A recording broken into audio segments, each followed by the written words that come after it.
उसके साथ ही होंगे।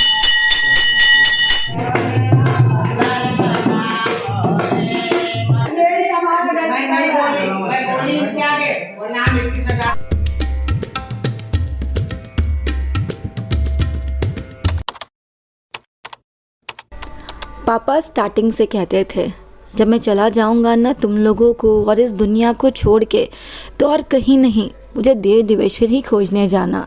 मैं देव देवेश्वर में ही अपने बाबा के पास ही कहीं मिलूंगा और कहीं नहीं। तो फाइनली हम लोग पहुंच चुके हैं बाबा की नगरिया, देव देवेश्वर बाबा की नगरिया। ये आपका नीमसार में पड़ता है और ये बहुत ही पुराना मंदिर है। स्पेशली जो मेरे ससुर जी थे ना पापा, वो यहाँ वाले बाबा को, भोलेनाथ को बहुत बहुत बहुत मानते थे। ऐसा था कि कुछ भी होगा तो इनसे मिलने जरूर आना है। मेरी भी शादी के 2-3 दिन बाद मैं भी आई थी, तो आज रूपशा को भी लेकर के हम यहाँ पे आए हैं। कर्म के कार्य उसके साथ ही होंगे।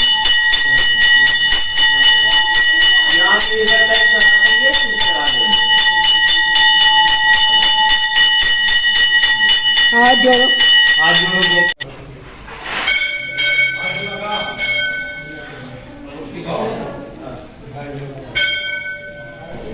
जैसे ही आप मंदिर के प्रांगण से बाहर निकलोगे ना, तो वहाँ पे एक बरगद का पेड़ पड़ता है और वहाँ पे देख सकते हैं आप गणेश जी की प्रतिमा बनी हुई है। बहुत सालों से ये बनी हुई है और यहाँ पंडित जी लोग उसमें सिंदूर उंदूर लगा करके रखते हैं और वो इतना भव्य दिखता है ना। और आगे जस्ट बढ़ कर वहाँ पे पड़ती है गोमती नदी।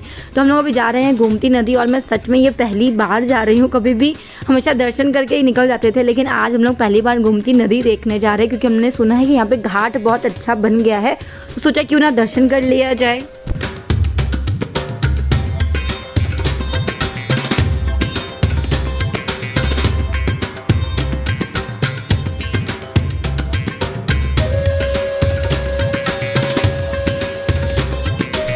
नदी में बोट को देख के ना वंशु पूरी मचल गई कि अब मेरे को बोट में बैठना है, तो मतलब बैठ ही लेते हैं।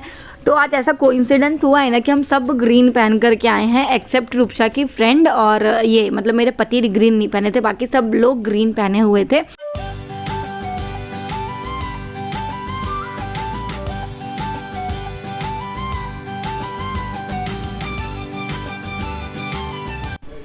देव देवेश्वर बाबा और गोमती नदी का दर्शन करके हम लोग निकल चुके हैं रुद्रा व्रत के लिए। ये भी निमसार में ही पड़ता है और यहाँ की कुछ अलग ही कहानी है। यहाँ पे कहा जाता है नदी के अंदर शिव बाबा का शिवलिंग रखा हुआ है और जब आप उस नदी में जल चढ़ाओगे ना, तो वो एक तार का बन करके नीचे जाता है। और जब आप बेलपत्र चढ़ाओगे, फल चढ़ाओगे, फूल चढ़ाओगे, तो बेलपत्र जो है ना वो नदी के अंदर स्वीं करके चला जाएगा नीचे, और जो फल रहता है वो ऊपर ऊपर तैरता रहता है। जो फल उनको लेना होता है वो फल अंदर चला जाता है, जो नहीं लेना रहता है वो एक्चुअली तैरता रहता है और उसी को एज अ प्रसाद यहाँ पे ले लिया जाता है। मैं यहाँ पे कम से कम नहीं भी तो नहीं 4 साल के बाद आ रही हूँ, 4-4.5 साल के बाद आ रही हूँ। जब शादी हुई थी उसके बाद आई थी ना, बुआ के साथ पहली बार आ रही हूँ मैं। और यहाँ पे कितनी सारी मछलियाँ थी, इतनी सारी मछलियाँ थी ना, मतलब वंशु इतनी ज्यादा खुश थी यहाँ पे आकर के कि मैं आपको बता नहीं सकती। बस हम लोग यहाँ पूजा करके फटाफट से घर चले गए थे, इतना थक गए थे कि वीडियो ना बन पाया। तो आज हम लोग पहुंच गए डे 2 में और आज हम लोग गए थे चाची जी के घर, चाची जी से मिलने के लिए। और चाची जी बना रही हैं अपना फेवरेट बर्गर।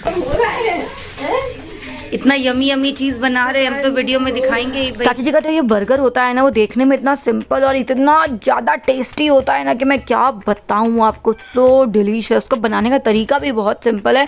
इसको बेसिकली क्या करना था, जो बर्गर का बन होता है ना, उसको काट करके हल्का सा सेक लो आप, और पनीर लंबा लंबा काट लो, सारी सब्जियां लंबा लंबा काट लो, प्याज हो गया, शिमला मिर्च हो गया, टमाटर हो गया, और बन लेना है। बन में आपको लगाना है हल्का सा सॉस, टमाटो सॉस और चिली सॉस मिक्स करके लगाना है।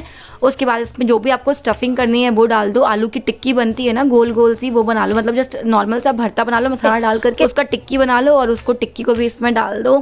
इतनी सिंपल, और खाओ एक बार आप जरूर ये बना करके खा कर देखना, बहुत यमी होती है। चाची जी हमेशा हम लोग के लिए बनाती है, हमेशा। तो हमने फटाफट से बर्गर खा लिया था, ज़्यादा वीडियो रिकॉर्ड नहीं किया है मैंने यहाँ पे। तो चाची जी जब भी हम लोग चाची जी के घर जाते हैं तो चाची जी हमारा खोइचा भरती है, पता नहीं आप लोग क्या बोलते होंगे इसको। तो आज रूपशा का खोइचा भरा रहा है, ये जो रूपशा पहली बार आई है शादी के बाद। हमारा एक्चुअली प्लान था कि चाची जी के घर पे हम लोग दिन भर रुकेंगे और बहुत मस्ती करेंगे जया दी के साथ, चाची के साथ, लेकिन ऐसा हो नहीं पाया। मम्मी का फोन आ गया था क्योंकि घर पे किन्नर लोग जो हिजड़े होते हैं वो आए थे आशीर्वाद देने के लिए।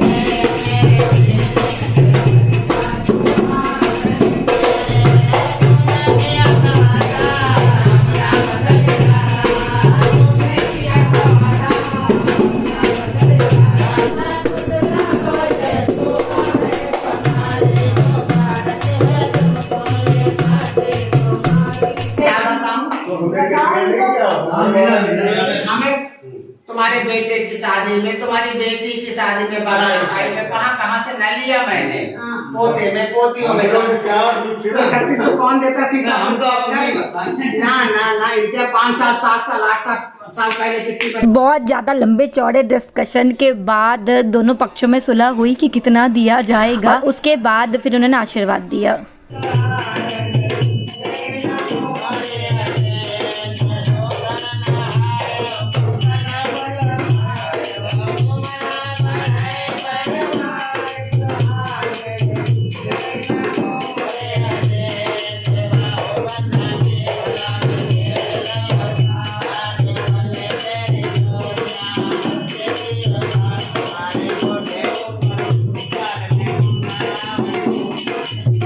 तो आज देवेश्वर बाबा का भी आशीर्वाद मिल गया, इनका भी आशीर्वाद मिल गया। अब हमारी जो जर्नी थी सीतापुर की यहीं पे ख़त्म होती है। कल का दिन हमारे लिए बहुत टफ रहेगा क्योंकि अब पैकिंग भी बहुत सारी करनी है और कल हम लोग को फाइनली ये घर छोड़ के जाना पड़ेगा। पता नहीं ये घर वापस अब हम लोग कब आएंगे। चलो, thanks for watching, share and subscribe.